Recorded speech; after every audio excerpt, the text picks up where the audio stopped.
Assalamualaikum warahmatullahi wabarakatuh dan halo semuanya. Perkenalkan saya Lisdiani Zinat Gosal dari kelas 3B Prodi Akuntansi Fakultas Ekonomi dan Bisnis dengan nomor pokok mahasiswa 02272411056. Nah, pada video sebelumnya saya sudah membahas terkait dengan peran lembaga dan industri pendukung dalam pengembangan perbankan syariah. Dilanjutkan dengan video pembelajaran selanjutnya yaitu yang dimana materinya terkait dengan transformasi peran Bank Indonesia setelah kehadiran Otoritas Jasa Keuangan atau OJK. Nah, bisa tebak gak teman-teman sekarang saya berada di mana? Ya, benar sekali, sekarang saya sudah berada di Benteng Kalamata yang berlokasi di Kayu Merah, Kecamatan Ternate Selatan, Kota Ternate, Maluku Utara. Nah, saya mau menginformasikan sedikit mengenai tempat yang sangat bersejarah ini. Setelah itu baru kita masuk pada materinya.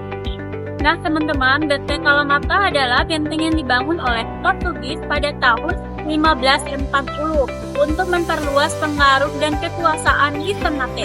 Fungsi awal pendirian benteng yaitu sebagai benteng pertahanan dan penyerangan terhadap orang-orang Spanyol yang ada di Tidore. Benteng Kalamata ini didirikan di tepi pantai yang merupakan jalur lalu lintas strategis dan dapat dituju dari berbagai penjuru. Nah, awalnya benteng ini bernama Santa Lucia, tetapi kemudian terkenal dengan Benteng Kalamata. Kalamata sendiri berasal dari nama Pangeran Kalamata, yakni adik dari Sultan Ternate Madrasya. Nah, selanjutnya kita akan masuk ke materinya. Nah, mungkin di antara kalian masih ada yang suka bingung bedanya Bank Indonesia sama OJK itu apa sih? Atau kenapa kok sekarang dua-duanya sering muncul di berita ekonomi? Nah, hari ini kita bakal bahas itu semua dengan santai, lengkap, dan pakai contoh biar teman-teman gampang kebayang.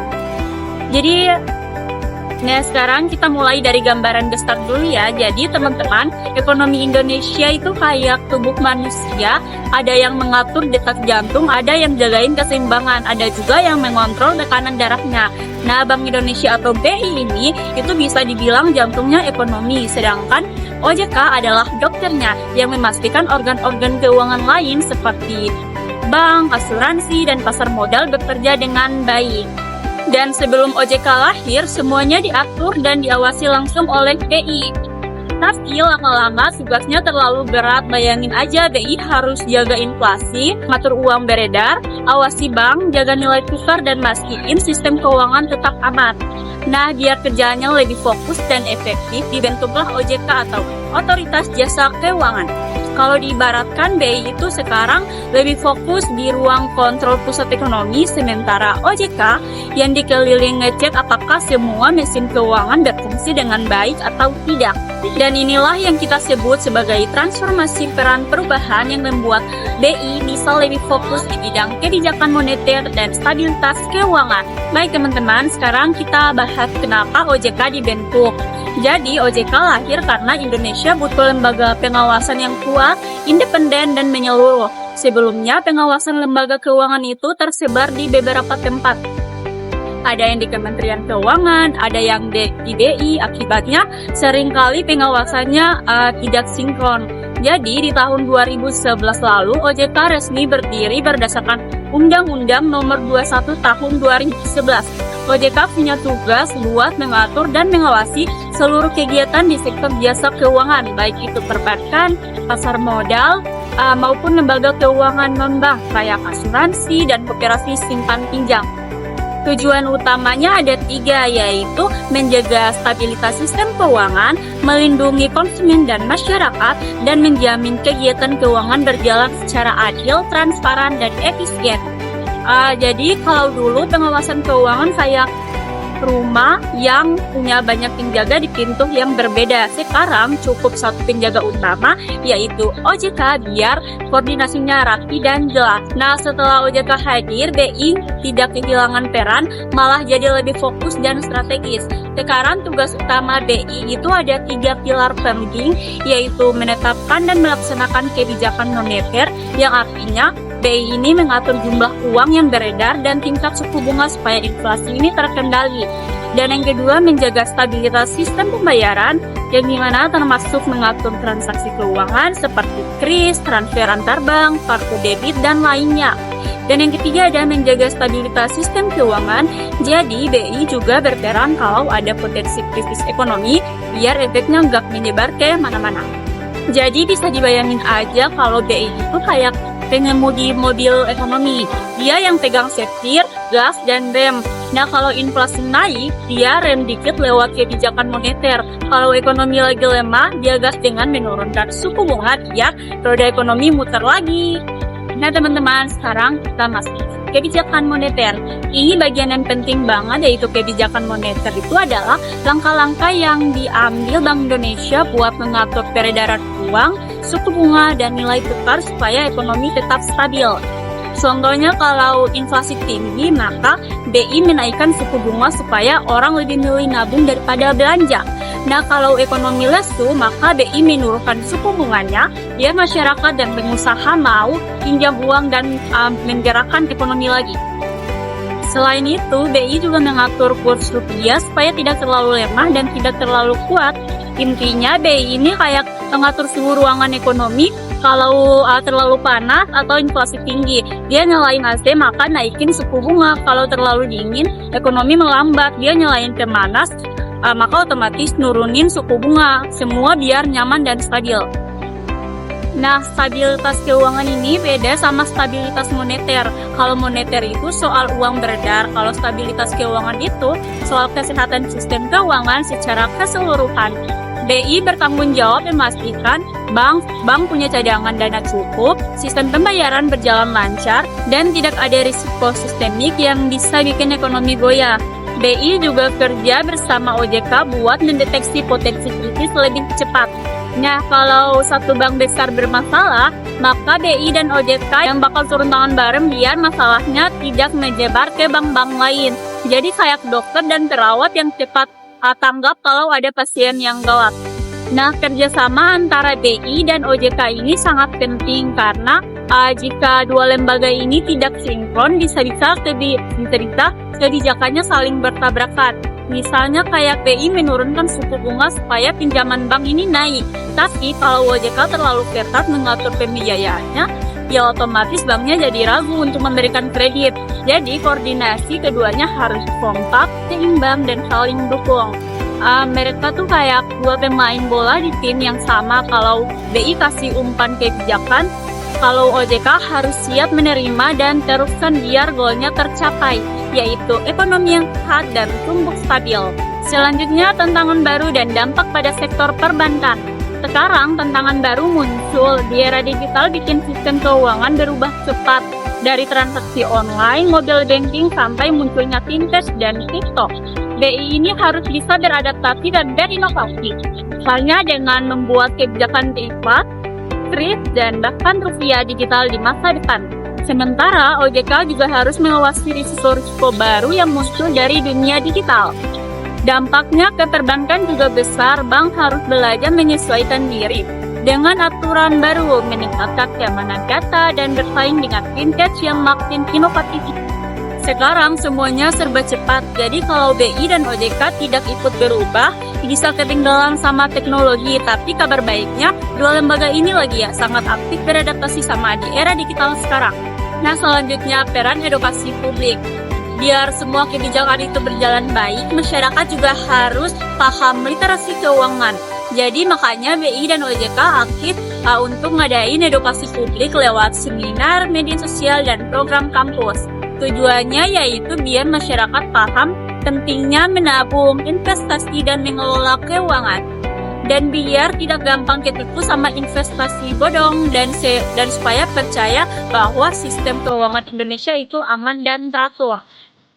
Kalau masyarakatnya melek keuangan, ekonomi juga makin kuat karena uangnya tidak cuma muter di konsumsi aja, tapi juga investasi dan juga produktif. Dan selanjutnya saya akan menjelaskan mengenai peran otoritas jasa keuangan atau OJK. Jadi, OJK ini mempunyai peran besar dalam menjaga stabilitas dan kepercayaan masyarakat terhadap perbankan syariah. Melalui pengawasan dan regulasi, OJK memastikan semua produk dan kegiatan bank syariah sesuai dengan prinsip syariah dan terlindungi secara hukum. Selain itu, OJK juga aktif memberikan edukasi dan literasi keuangan syariah agar masyarakat lebih paham dan tertarik menggunakan layanan perbankan syariah. Dan peran Bank Indonesia atau Bank Indonesia bukan cuma mengenal kebijakan saja, tetapi juga mengikut dorong pengembangan ekonomi syariah.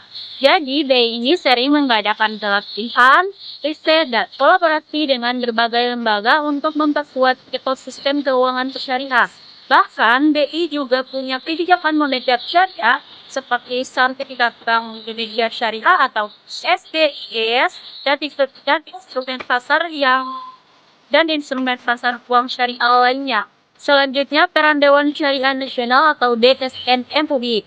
Jadi, DSN MUI ini ibarat penjaga gerbangnya prinsip syariah, semua produk keuangan syariah wajib dapat fatwa dari DSN MUI supaya sesuai syariat Islam.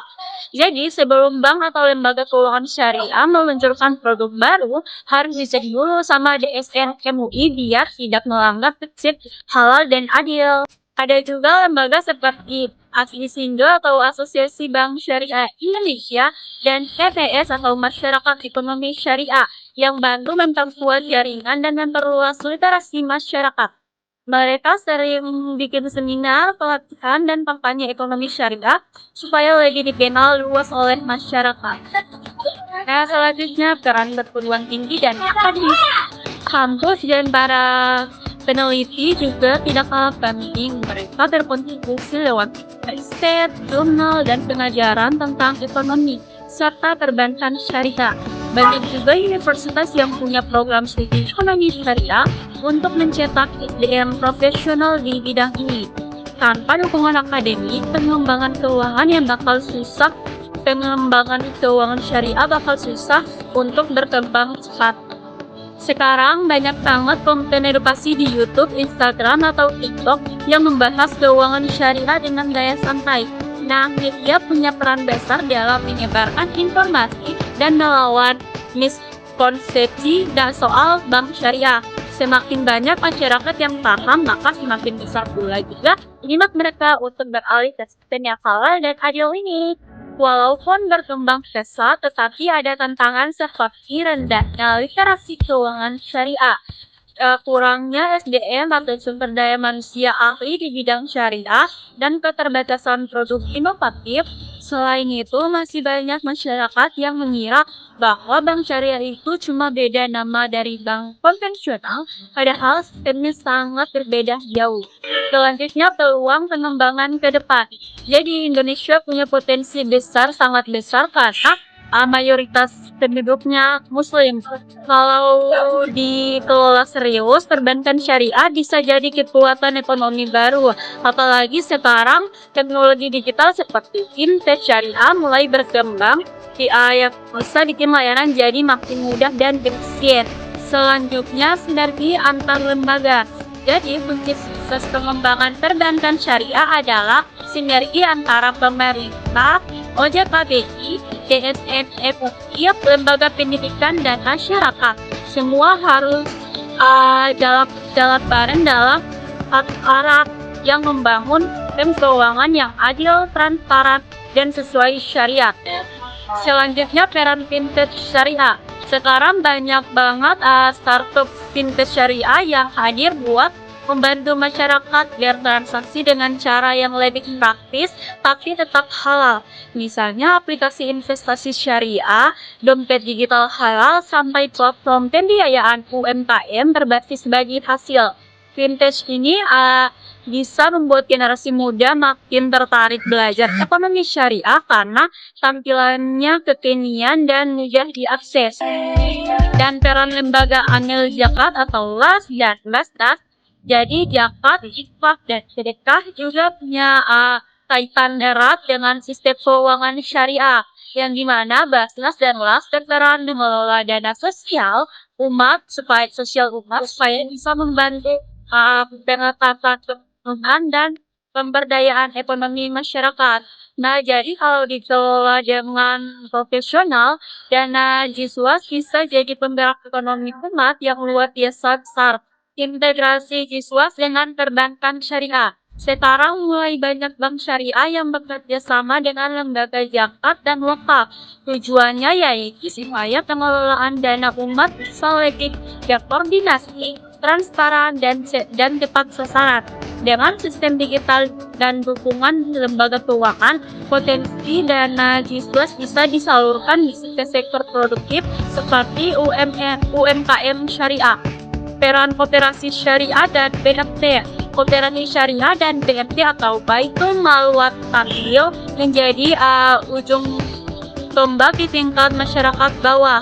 Mereka menyediakan biaya kecil seperti tabungan dan pembinaan ekonomi berbasis syariah karena jangkauannya luas sampai ke desa-desa. Jadi BMT ini sangat membantu masyarakat yang belum terlayani bank besar. Selanjutnya, peran pemerintah daerah.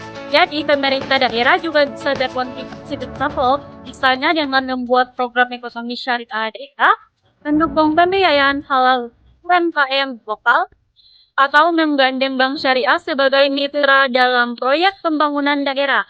Dengan begitu, ekonomi syariah bisa tumbuh dari bawah dan merata di seluruh Indonesia. Selanjutnya, peran industri halal. Jadi, perbankan syariah tidak bisa jalan sendiri tanpa dukungan industri halal seperti makanan, fashion, wisata, dan farmasi halal. Jadi, semua sektor itu butuh pembiayaan dari lembaga keuangan syariah. Jadi, semakin berkembang industri halal, semakin besar juga peluang bagi bank syariah untuk menyalurkan pembiayaan. Selanjutnya, inovasi produk dan layanan. Supaya kompetitif, bank syariah harus terus berinovasi, misalnya lewat kartu pembiayaan syariah, tabungan haji digital, mobile banking halal, dan layanan pembiayaan berbasis sustainability. Semakin inovatif produknya, maka semakin banyak pula masyarakat yang tertarik beralih dari sistem konvensional ke sistem syariah. Selanjutnya, literasi dan sosialisasi keuangan syariah. Jadi, banyak masyarakat yang belum paham perbedaan mendasar antara bank syariah dan bank konvensional. Karena itu, program literasi dan sosialisasi sangat penting, bisa lewat seminar, media sosial, dan influencer keuangan sampai edukasi di sekolah dan kampus. Semakin paham masyarakat, maka semakin besar kepercayaan mereka untuk pakai layanan syariah. Selanjutnya, dukungan SDM profesional. Jadi, tenaga kerja di bidang perbankan syariah perlu punya dua keahlian, yaitu kemampuan perbankan dan pemahaman prinsip syariah. Makanya penting ada pelatihan dan sertifikasi syariah untuk pegawai bank, supaya operasionalnya tetap sesuai syariah tapi juga profesional dan efisien. Jadi harapan masa depan kalau semua lembaga dari regulator, akademisi, media sampai masyarakat bisa bekerja sama, maka Indonesia punya peluang besar loh jadi pusat keuangan syariah dunia. Nah, dengan sistem yang adil, transparan, dan penuh keberkahan, ekonomi kita bukan cuma maju, tapi juga membawa kemaslahatan untuk semua. Jadi, sahabat ekonomi syariah, setelah kita bahas panjang lebar tentang berbagai peran lembaga dan industri pendukung dalam pengembangan perbankan syariah di Indonesia, bisa kita simpulkan bahwa ekosistem perbankan syariah itu ibaratnya satu tubuh yang saling terhubung dan saling membutuhkan. Perbankan syariah tidak akan bisa tumbuh kuat kalau hanya berdiri sendiri. Ia butuh dukungan dari berbagai pihak, mulai dari pemerintah, regulator seperti Bank Indonesia dan OJK, lembaga fatwa seperti DSN MUI, lembaga sosial seperti Basnas dan kelas, sampai masyarakat, pelaku usaha, akademisi, dan media. Semua elemen itu bekerja seperti satu tim besar yang punya tujuan sama. Jadi semua elemen itu bekerja seperti satu tim besar yang mempunyai tujuan yang sama, yaitu mewujudkan sistem keuangan yang adil, berkeadaban, dan sesuai dengan syariat Islam. Jadi, Bank Indonesia berperan sebagai pengendali kebijakan moneter dan penjaga stabilitas ekonomi nasional. Sedangkan OJK menjadi pengawas dan pengatur agar seluruh kegiatan keuangan berjalan dengan aman, transparan, dan sesuai aturan. Sementara itu, DSN MUI memastikan semua produk dan transaksi yang dilakukan bank syariah benar-benar sesuai dengan prinsip halal dan tidak mengandung riba, garam, dan lain sebagainya. Jadi, setiap keputusan dan produk yang keluar dari industri keuangan syariah selalu melalui proses pengawasan syariah yang ketat. Inilah yang membuat keuangan syariah punya nilai lebih bukan hanya dari sisi ekonomi tapi juga spiritual. Lalu ada BMT, Koperasi Syariah, dan Lembaga Zakat atau Siswa yang berperan besar dalam memperkuat sektor ekonomi masyarakat bawah.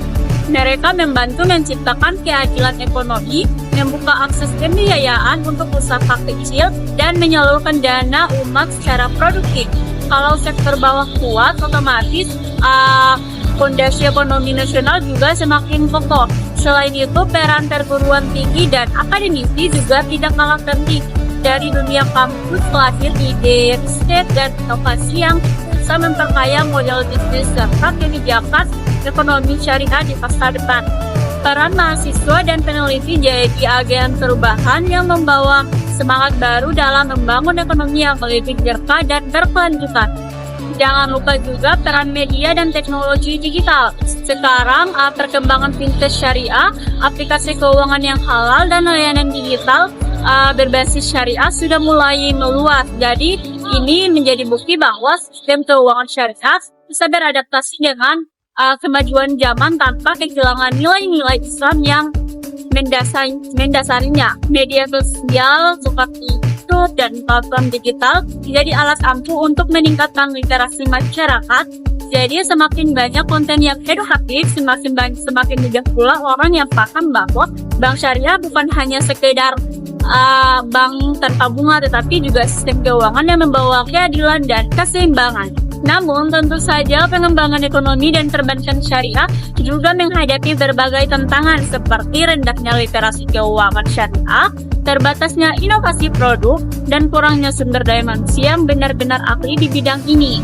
Tapi justru dari tantangan-tantangan itu kita bisa belajar dan terus memperbaiki diri.